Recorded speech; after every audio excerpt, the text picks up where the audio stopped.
Paul Slow slapped with fraud and sexual assault charges. Airplane propeller kills man in Cameroon. The filmed stealing gun arrested. And why we should end the obsession with test results.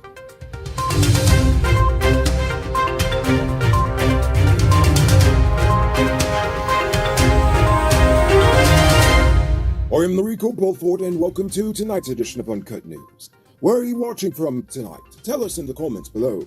Paul Slow returned yesterday to answer the fraud and sexual assault charges filed against him while he was out of Guyana. This morning, when he appeared at the Georgetown Magistrates Court, 4 police officers surrounded him. They attempted to arrest him, even though he was literally about to go into the courtroom to deal with the same exact charges they're about to take him in for. Slow resisted, which led to a several-minute standoff in the court that only ended when Slow's attorneys convinced the men to stand down. In the courtroom, Slow heard the charges filed against him.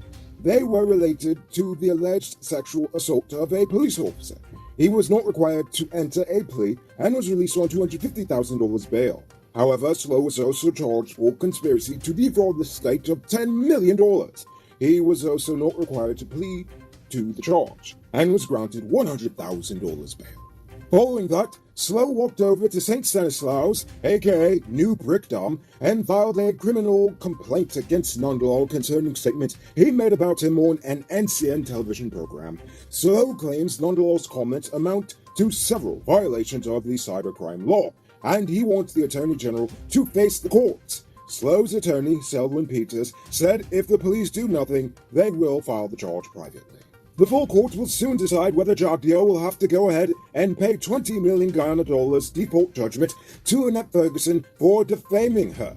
Justice Cursius had said that Jagdeo's allegations that Ferguson was corrupt were severe.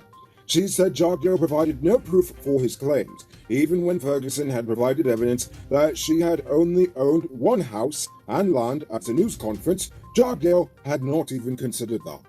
One man is now dead, and a pilot is now in police custody following a fatal accident on the Camarang airstrip in Region 7. The aircraft, owned by Air Services Limited, was in the process of being parked when Nigel Rodriguez had reportedly approached the plane to help unload the cargo and was caught up in the propeller, killing him instantly. The aircraft was not shutting off when the young man walked into the propeller. The police took the pilot into custody to provide a statement, and the Guyana Civil Aviation Authority has also been informed of the incident. They should be opening an investigation soon. Are you one of the chosen few that benefits from duty-free? Good for you. Check out these amazing vehicles that just arrived at Best Buy Auto Sales. This 2016 Toyota Harrier Grand Sport Edition, this 2014 Range Rover Evoque, and this 2016 Lexus RX 200T are all on sale. They are all fully loaded and come with all modern features. Call or WhatsApp 662-0844 for more info, or visit their showrooms at Oak 171 Peter Roche Queenstown or Lot 2 Amarshi, and tell them the Rico sent you to get in on a sweet deal. Today, 32-year-old former GDF Sergeant Keon King pleaded guilty to the multi-million-dollar gold robbery at Wollerson Enterprise in Kitty, Georgetown. King admitted to having taken part in the August 5th robbery. King had previously changed his plea, citing a misunderstanding of how the guilty-not-guilty plea system works. Anyway, the magistrate deferred sentencing until November 11th. Meanwhile, King, along with his alleged accomplices, will remain on remand. According to Guyanese News, the police have arrested a suspect they believe was the man caught on tape stealing a gun from a sleeping security guard. They have since recovered the stolen weapon. Police claim the captured man also fits the description of a man who jumped the fence of a property in Georgetown early Wednesday morning and stole a firearm sitting in a chair next to a sleeping guard. One family in Lagrange was the victim of a home invasion last night. Police say the family was about to close shop for the night when one of the bandits barged in at around 8:30. The other man also followed suit and assaulted everyone in the house before tying them up whilst demanding money and valuables. They escaped with the family's cash, jewelry, and cell phones. The victims were treated at a local hospital and discharged. Don't miss the grand 50% off sale and get a free 1-month Digital Prime Bundle plan. Available at City Mall, Starbucks Square, Regent and Light Street, Marcy Turkine, and Marcy Providence. Shop early, limited stocks available. It's now time for today's Run Report. Today, the nation recorded 108 new cases. There are now 862 persons dead, 31 in the ICU, 3,614 in home isolation. And the total number of confirmed cases around the nation now stands at 34,240. So, please people, wash your hands frequently. Avoid touching your nose and mouth and mask up before you leave the house. When you do leave home, try to avoid enclosed spaces and large crowds, and remember to give 6 feet of space between you and others. As for the vaccines, as of yesterday, 371,007 people, or 72.5% of the adult population, have taken their first shot, whilst some 228,262 people, or 44.5% of the adult population, have received both jabs and are fully vaccinated. For adolescents, 26,130, or 35%, received their first dose, and 15,879, or 21.8%, are now fully vaccinated. And now for our stupid news of the day.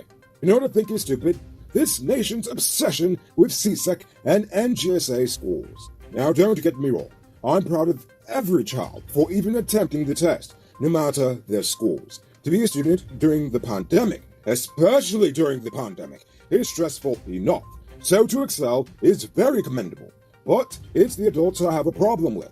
Every year, parents around the nation act as if their child is bringing shame and dishonor to the family name if they don't get QC, or didn't do 20 CXC subjects. Then, I hate how the media obsessively covers the children who made the top scores. The government then parades the children around like a horse and pony show. Then, the ministry pats itself on the back for the children's accomplishment. Not theirs, but the children's accomplishment, even though the children exceeded despite the ministry. Not because of, but despite. But, while they make a big deal about the high performers, they gloss over the fact that thousands of children in this nation did not perform well. They do this by saying that 88% of children pass the CAPE test, but they neglect to mention that 60% is considered a passing grade. But I refuse to blame the children, as there is severe inequality in the system. It is glaringly apparent just how unfair it is when you consider that it's not race or even gender. In fact, the single most significant determining factor in a child's performance often comes down to how much money and dedication their parents put into their education.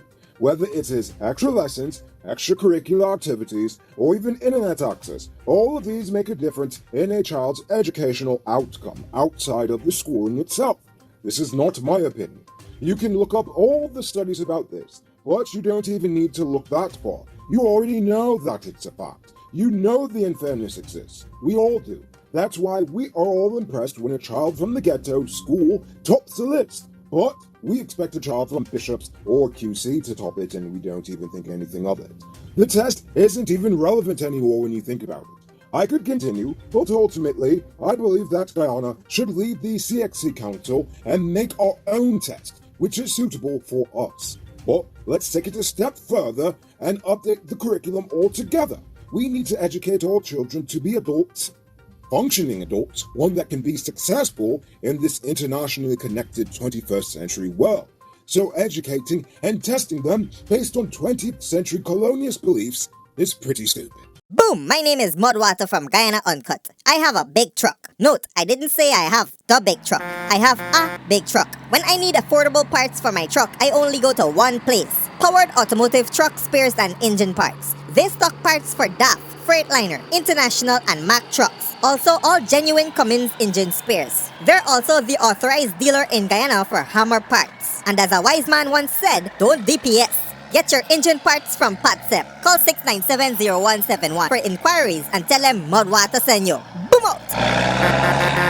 Moving on to Uncut News News Poll Question of the Day. Every day we pose a question about current events in Guyana, the region, the diaspora, and how you feel it really sorts. So you give your responses in the comments, and we'll read the best ones in the following episode. Yesterday's question was, do you think anyone from the coalition will actually be charged for corrupt transactions, or are they going to find out a way to get out of it? Christopher Singh said, the Gary Best saga is a typical example of what happens when politicians, or the higher-ups, get into trouble. Nothing will come of the charges against these politicians. P.S. Can you do something about the audio quality of Noriko? His volume is low, and the quality sounds poor. I hear you, Christopher, I hear you. You gotta tell the show sponsors to pay us more so we can update the equipment here. Ha-ha! Ron Glasgow says, nope, likely just going to be another long port runaround.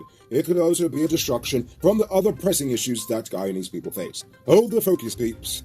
You got a point there, Ron. You really do. Princess Nakia says, they're all politicians. They will never be charged. And finally, Jay Jiram says, politicians never get charged. So it seems like we all agree. We feel like nothing is going to come of that. That is sad, and it is a pure indictment of this nation's justice system. So for tonight's question, do you believe that Guyana should leave the CXC Council and build our own curriculum, or should we stay? Why or why not? Think about that question and tell us in the comments below. If your response is good enough, we just might feature it in our next episode.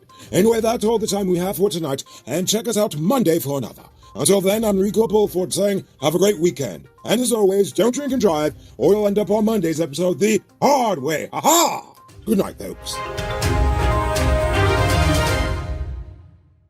Hey Uncut News viewers, thanks for watching. You can subscribe by clicking on this button over here, or click over there for more news. You can also drop a comment to let me know if you've made it to the end of the video. Goodbye for now.